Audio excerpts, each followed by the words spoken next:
नमस्कार दोस्तों, आप सभी लोग ग्रुप डी की तैयारी कर रहे हैं 2025 की। ठीक है, तो आपके लिए हमारा ये चैनल बहुत मदद करेगा क्योंकि मैं सभी प्रश्न वही लेकर के आ रहा हूं जो ग्रुप डी में इंपॉर्टेंट रहेंगे, रीजनिंग के हों और मैथ्स के हों। तो चलिए स्टार्ट करते हैं। पहला सवाल, 150 अंडे बेचने पर 30 अंडों के विक्रय मूल्य के बराबर लाभ होता है, लाभ प्रतिशत कितना है? बहुत अच्छा सवाल दिया गया है। देखिए, दोनों जगह यहाँ पे बेच रहे हैं, यहाँ पे 150 अंडे बेच रहे हैं और यहाँ पे भी 30 अंडों का विक्रय मूल्य है, तो ये भी बेचना है, ये भी बेचना है, दोनों ही जगह विक्रय मूल्य हुआ। तो हमें क्या निकालना है? लाभ प्रतिशत। तो कैसे निकालते हैं? यहाँ पे मैं दोनों बताऊंगा, चाहे लाभ प्रतिशत निकालना हो चाहे हानि। सबसे पहले देखो लाभ प्रतिशत। तो आप लाभ प्रतिशत निकालेंगे तो याद रखना ऊपर क्या लिखेंगे? x, ठीक है, बटे में y माइनस x गुने में 100। ये आपको नोट कर लेना है, ठीक है। अब आपने ये नोट कर लिया ना, बस प्रश्न का आंसर आ गया। देखो, आपको क्या निकालना है? लाभ प्रतिशत। लाभ प्रतिशत, अब ध्यान देना, 150 अंडे बेचने पर 30 अंडों के विक्रय मूल्य के बराबर क्या हुआ? लाभ। कितना हुआ लाभ? 30 अंडों के विक्रय मूल्य के बराबर। तो 30 लिखेंगे एक्स की जगह पे। वाई का मतलब है टोटल वस्तु, जो कि हमारे पास 150 है, माइनस कर देंगे एक्स, और एक्स का मान हमारे पास 30 है, और गुने कर देना है 100। हो गया कि नहीं हो गया सवाल?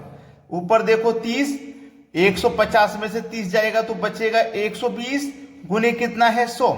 अब कटा लीजिए, 30 से कम 30, 30 चौकू 12, और 4 से कट जाएगा 100 25 बार में। तो हमें जो लाभ हुआ ना वो 25% का ही तो हुआ। हम लाभ ही तो निकाल रहे थे। लाभ हमें कितना हुआ? 25% का, यानी कि बी ऑप्शन बिल्कुल सही है। अगर हमें हानि प्रतिशत निकालना होता बिल्कुल इसी तरीके से, तो हानि प्रतिशत का भी यही फॉर्मूला होता, x बटे में y प्लस एक्स गुने 100। फर्क क्या है? जब लाभ वाला निकालेंगे तो यहां माइनस करेंगे, और हानि वाला निकालेंगे तो यहां प्लस करेंगे, बस इतना फर्क है। लाभ के में यहां माइनस रखना है, हानि के में प्लस रखना है, और यही कैलकुलेशन करनी है, आंसर आ जाएगा। अब देखते हैं अगला सवाल। अगला सवाल है, 34 पुस्तकें बेचने पर एक दुकानदार को 6 पुस्तक के विक्रय मूल्य के बराबर हानि होती है, हानि प्रतिशत क्या है? इस बार हानि प्रतिशत पूछा है, और मैं आपको बता चुका हूं हानि प्रतिशत कैसे निकालोगे। x रखोगे बटे में y। हानि वाले में मैंने क्या बताया? यहां प्लस का साइन आएगा, और गुने कितना कर देना है? बस 100 कर देना है, आंसर आ गया। x का मान कितना है? 34 पुस्तकें बेचने पर 6 पुस्तक के विक्रय मूल्य के बराबर लाभ है, तो हमारा लाभ कितना है? 6 पुस्तक का। y का मतलब टोटल वस्तु जो कि 34 है, प्लस कर देंगे x का मान 6 है, गुने कर देना है 100। बस हो गया आपका प्रश्न। ऊपर देखो 6, 34 में जोड़ेंगे 6 तो ये हो जाएगा 40, और गुने कर देंगे 100। अब देखो 20 से ये 2 बार में कटेगा, और 20 से ये 5 बार में कटेगा, और 2 से 6 आपका 3 बार में कटेगा। 3 का गुना 5 से कर दो तो 15। तो आपका जो हानि परसेंट आया, हम जो हानि परसेंट निकाल रहे थे वो कितना आया? हानि परसेंट 15% आया। बस यही आपके प्रश्न का बिल्कुल सही जवाब हो जाएगा, सी ऑप्शन। कर लोगे आज के बाद इन सवालों को। अब देखते हैं अगला सवाल। अगला प्रश्न है, एक व्यापारी त्रुटिपूर्ण तराजू से सामग्री खरीदने में 20% तथा बेचने में 10% की बेईमानी करता है, व्यापारी का लाभ प्रतिशत क्या है? देखो, जब वो सामान खरीदेगा तब भी बेईमानी करेगा, और बेचेगा तब भी बेईमानी करेगा, दोनों तरफ से वो बेईमानी करेगा। तो इसको करने का सबसे सरल तरीका बता रहा हूं मैं आपको, x प्लस वाई प्लस का एक्स वाई बट्टे 100। ठीक है, x यानी कि पहले वाला, y यानी कि बाद वाला। ठीक है, अब वो यहां भी फायदा ले रहा है, यहां भी फायदा ले रहा है, दोनों जगह बेईमानी करके फायदा ले रहा है, यानी कि x का मान आपका 20 है, अब वो फायदा ले रहा है तो प्लस में रहेगा, पॉजिटिव रहेगा। y का मान 10 है, ये भी फायदा ले रहा है तो ये भी पॉजिटिव रहेगा, तो दोनों पॉजिटिव हो गए। कभी कभी क्या होता है कि एक जगह तो वो फायदा कमा लेता है, लेकिन एक जगह छूट दे देता है, तो फिर हम उसे माइनस कर लेते हैं। अब देखो, x का मान 20, y का मान 10 ले लिया, दोनों प्लस किए, प्लस प्लस प्लस आ जाएगा। x का मान मेरा 20 है, y का मान मेरा 10 है, बटे में कितना है? 100। चलिए, 2 जीरो से मैंने ये 2 जीरो कटा दे, 2 का गुना 1 से करने पे 2 आ जाएगा। अब मैं 20 में जोड़ूंगा 10 तो 30, और 30 में जोड़ूंगा 2 तो कितना हो जाएगा? 32। सवाल खत्म। उसको जो टोटल लाभ प्रतिशत होगा ना, टोटल लाभ, वो होगा 32% का। ये आपके सवाल का बिल्कुल सही जवाब है, पहला ऑप्शन। अब देखते हैं अगला सवाल। अगला सवाल है, एक व्यापारी सामान खरीदने में 5% की बेईमानी करता है तथा सामान बेचने पर भी 5% की बेईमानी करता है, लाभ प्रतिशत बता दीजिए। अभी जो तरीका मैंने बताया उसी से करेंगे, x प्लस वाई प्लस का एक्स वाई बट्टे 100, ठीक है, जिसमें पहले वाली वस्तु हमारी x, बाद वाली y। अब दोनों जगह वो बेईमानी करके फायदा ले रहा है, x का मान 5, y का मान भी 5, दोनों जगह बेईमानी है, दोनों प्लस का रहेगा। x का मान 5, y का मान 5 बटे में 100। अब देखो 5 और 5 मिलकर के कितना हो जाएगा 10 प्लस 5 गुने 5 कितना हो जाएगा 25 बटे में कितना भैया देखो 100 है। अब मैं 100 से इसमें जब भाग दूंगा, 2 जीरो है तो 2 संख्या बाद 10 लग जाएगा यहाँ पे, तो आप क्या करोगे 10 प्लस करोगे, 10 प्लस 10.25, तो ये मेरा सही जवाब हो जाएगा भाई। 10 में जोड़ोगे 10.25 तो यही तो हो जाएगा, बस ये मेरा आंसर हुआ। तो उसका जो लाभ प्रतिशत कितना होगा 10.25% का होगा। बी ऑप्शन मेरे इस सवाल का बिल्कुल सही जवाब है। समझ में आ गया ना सभी को। अब देखते हैं अगला प्रश्न। अगला सवाल है, एक बेईमान दुकानदार अपने सामान को क्रय मूल्य पर ही बेचने का दावा करता है परंतु 1 किलो के स्थान पर 950 ग्राम ही तोलता है, लाभ प्रतिशत क्या है।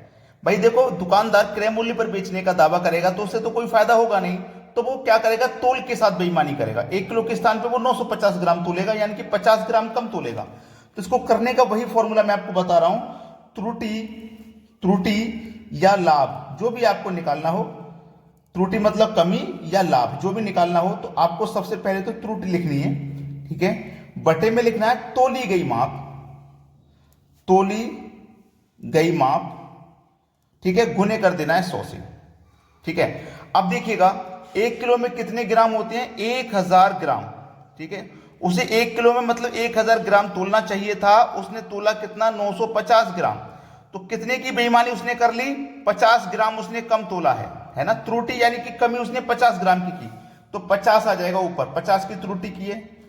तोली गई माप कितनी है, कितना तोला गया है 950 ग्राम तोला गया है, और गुने कितना कर देना है 100 कर देना है, बस आंसर आ गया कि नहीं आ गया। देखो 1 जीरो से मैं यहाँ पे 1 जीरो ये कटा दूंगा, 5 एकम 5, 5 से 95 कट जाएगा 19 बार में, और जब 19 से मैं कटाऊंगा 100 को तो 19 पंजे 95, 100 में से 95 कट गया तो 5 बचा, 5 में जाएगा नहीं, 5 ऊपर ऐसे ही लिखेंगे, बटे में यही 19 आ जाएगा, तो 5.5 बटे 19% का लाभ हो जाएगा।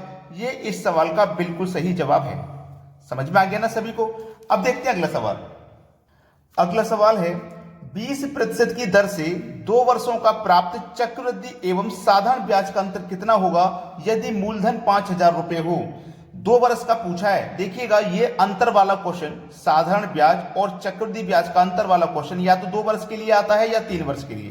तो सबसे पहले यहाँ 2 वर्ष के लिए दिया गया है, तो आप इसे अच्छे से समझ लीजिए बिल्कुल। अभी 2 वर्ष के लिए क्या तरीका रहता है, अंतर निकालना यानी कि डिफरेंस, तो डी बराबर पी आर का स्क्वायर बटे में 100 का स्क्वायर रहेगा।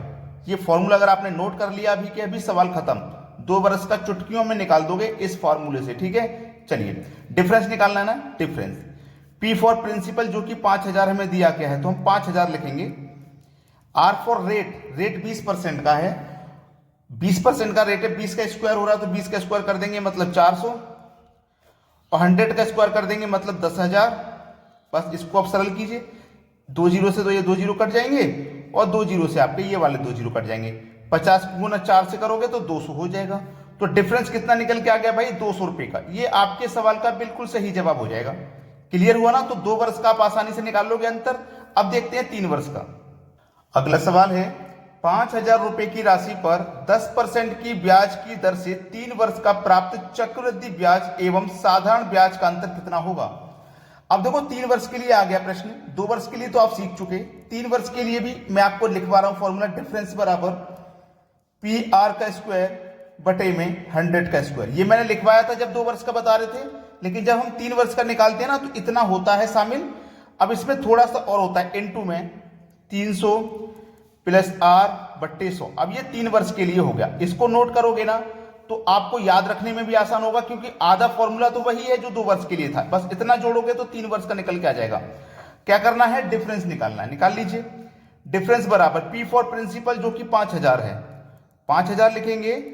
आर फॉर रेट, रेट हमारे पास 10 का है, 10 का स्क्वायर करेंगे तो 100 हो जाएगा, बटे में 100 का स्क्वायर करेंगे 10,000 हो जाएगा। 300 में जोड़ेंगे आर, आर की वैल्यू 10 है तो 300 में 10 जोड़ेंगे 310 हो जाएगा, बटे में कितना है 100। यही तो प्रश्न है, बस 100 से 100 कटा दो, एक जीरो से ये वाला एक जीरो कटा दो, 1 2 3 जीरो से 1 2 3 जीरो ये कटा दो। अब 5 का गुना केवल 31 से होना है, 5 का 1 से करो तो 5 और फिर 5 का 3 से करो, 5 तिया 15, तो डिफरेंस कितना निकल के आ गया 155 रुपए का। यानी कि साधारण ब्याज और चक्रवृद्धि ब्याज का ये जो 3 वर्ष का अंतर है वो 155 रुपया है। उम्मीद करता हूं 2 वर्ष का हो 3 वर्ष का हो आप आसानी से निकाल के आओगे, कोई गलती नहीं करोगे। बस हमारी इस मेहनत के लिए मैं आपसे हमेशा एक लाइक और एक शेयर करने के लिए बोलता हूं। आपको हमारे वीडियोस कैसे लगते हैं कमेंट करके जरूर बताइएगा। ठीक है दोस्तों, धन्यवाद।